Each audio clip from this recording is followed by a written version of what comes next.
Hello friends, I am Chevy. Welcome to my shed. How are you today? How's life in your world? How's things where you are? I hope it's fantastic.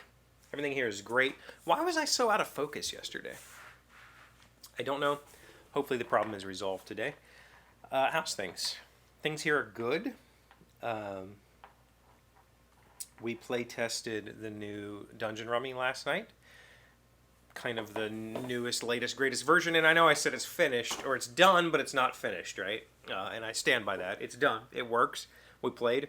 I was mostly playing to identify kind of those fringe cases.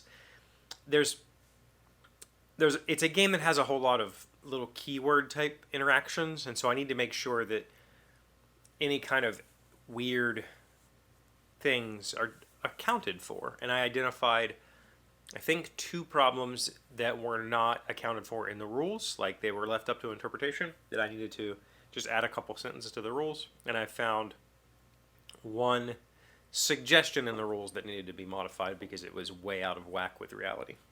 But for the most part, I think that, did I change any of the cards? I might have changed one or two cards, made them slightly better or slightly worse, but it's fine. Like it is done. This game is, well, I said in Monday's video, it's Rummy. It's very much just Rummy. You know, you draw cards, you play them. If you can, you attack the dungeon. If you can't, so be it, right? But it really is just Rummy, and I think that was kind of the goal, and that was kind of the point, and so in that regard, it's done. However, I think there can be more. I think it could be more. And so I've been thinking about like not necessarily an expansion, but you know, that'd be weird to say. But I've been thinking of alternate ways of using these characters once they're in play. So keeping the core mechanic of drawing cards, playing characters, playing heroes, and then using them to do something. I've been trying to think up of new and alternate and interesting ways, because some of there's a reason why. Well, so I posted the rule book, and people were complaining about the language that I used in the rule book, melding and laying off, and like traditional Rummy phrases. And I thought that Rummy was a pretty universally well-known game, but apparently it's not. And there's good reason, because as games go, with Rummy, it's kind of like regular dominoes, right? Like, it's a game that over dozens of hands, a better player will win. But in the short term, it feels very random. To the uneducated, that's not fair. To the uninitiated, it's just a random card draw, whatever. This adds a little twist to that, because you might draw a piece of equipment that's really good for a certain type of character. And so you might hold out waiting for that character instead of attaching it to somebody else. There's a little bit going on there. But it's still just draw cards, play your best option. That's it. Like, and so it's very light in that way. It's not there's no aha moments in the game. And I like having aha moments. I like having I've got the thing, I'm going to do the thing.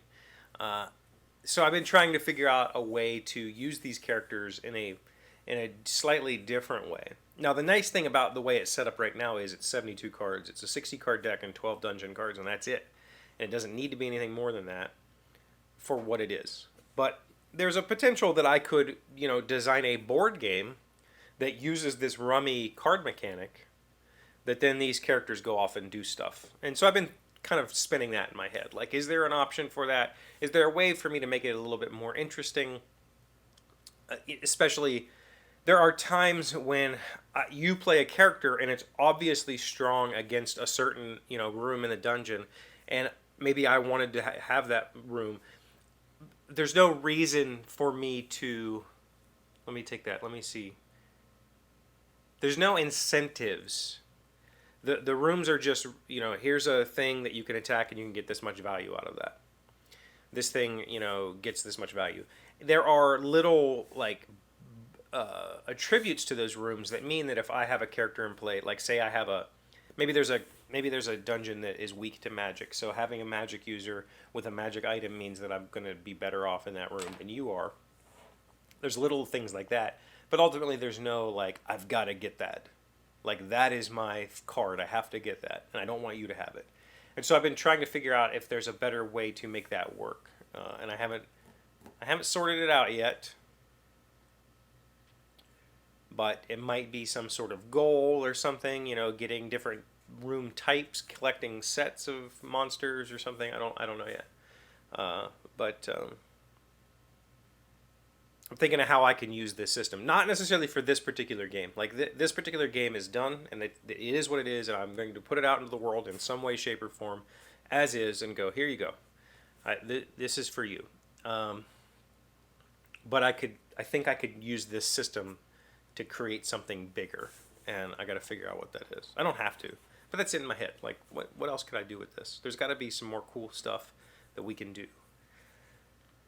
So, yeah, work has been exhausting these past few weeks. I am tracing a bug that has no output.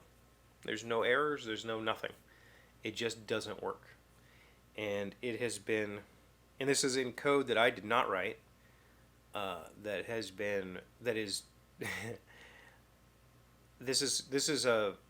software.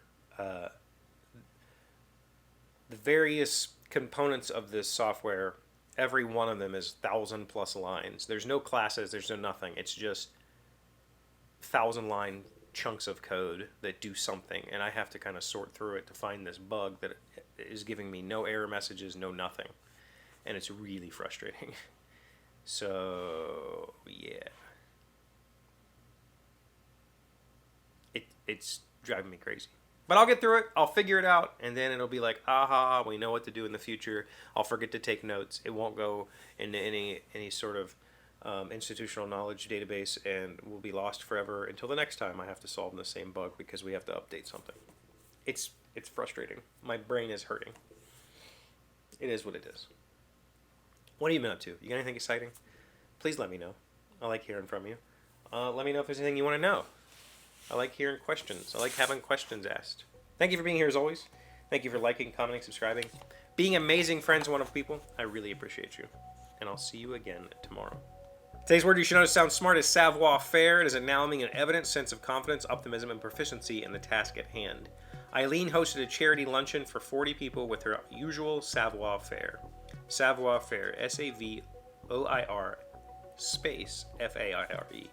That one is like I think people know that word, but it also doesn't get used very often. I like it, but I would probably never use it. I'd pick something else.